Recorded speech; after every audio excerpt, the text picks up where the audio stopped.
6 hours later, Thuthmosis is within sight of the Syrian stronghold.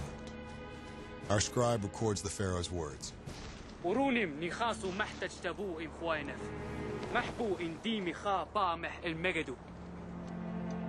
But, although Thuthmosis's tactical maneuver is impressive, the real test of his leadership is still before him.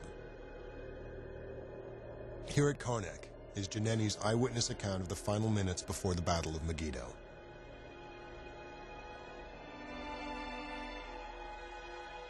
Dateline May 15th, 1458 BC. Year 23, first month of the third season. On the 21st day, early in the morning, orders were given for the entire army to move. His Majesty rode out in a gilded chariot, arrayed in his weapons of war, like Horus the Smiter, Lord of power. Thuthmosis anoints his peasant soldiers with sacred perfume to bring blessings from the gods for his men in battle.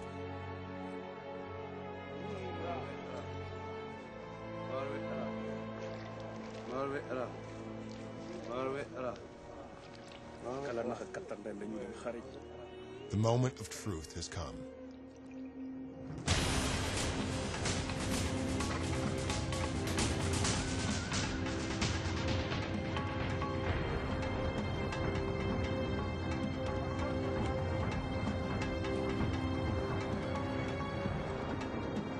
Janeni describes the Egyptian positions.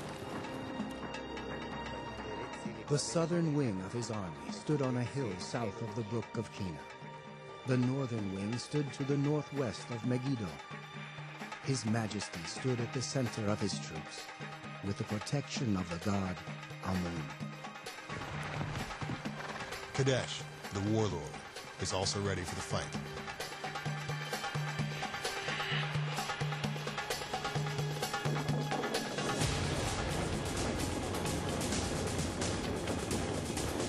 Egyptians and Syrians face off at last.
Modern armies seldom see action of this kind, up close and personal, ferocious, to the death.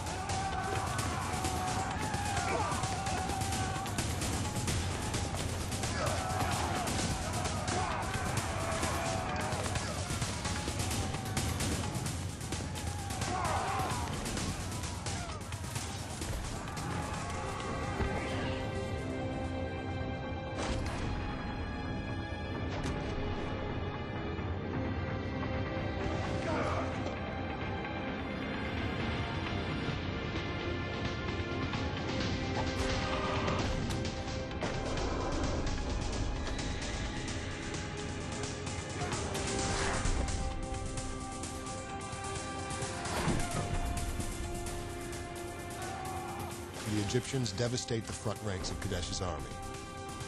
But before they can finish the job, the Syrians retreat behind Megido's impenetrable walls. They fled towards the city. The gates were closed.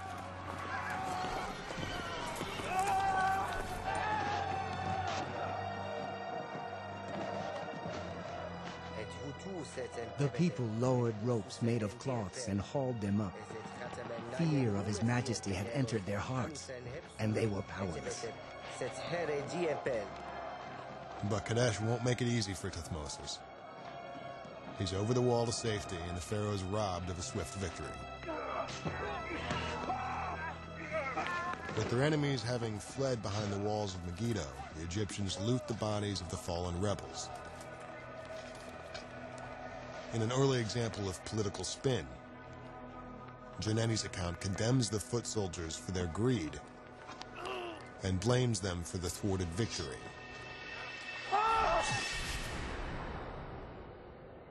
It makes no mention of the generals. If only His Majesty's army hadn't given their hearts to plundering the things of the enemy, they would have captured Megido.